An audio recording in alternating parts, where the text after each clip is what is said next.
থাকতে হবে। এক, আত্মসমর্পণ। দুই, বিশুদ্ধ আকীদা। আকীদায় কি থাকা যাবে না? বেদাত থাকা যাবে না। বলেন তিন, ইখলাস।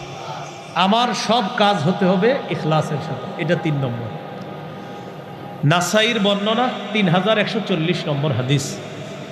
এই হাদিসের মধ্যে আসছে রাসূল সাল্লাল্লাহু আলাইহি সাল্লামকে প্রশ্ন করলেন, আরাআইতা রাজুলান গাজা ফি সাবিলিল্লাহি ইয়ালতামিসুল আজরা ওয়াজ যিকরা ফামা লাহু ইয়া রাসূলুল্লাহ।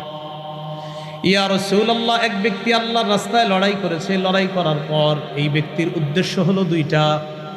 এক নাম্বার আল্লাহর কাছ থেকে সওয়াব কামাই করা, দুই নাম্বার মানুষ তাকে বলবে বড় বাহাদুর। এই দুই নিয়তে সে লড়াই করেছে, জিহাদ করেছে।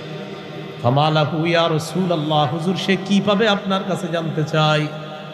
নবীজি জবাব দিলেন, লা শাইআ লাহু, সে কিছুই পাবে না।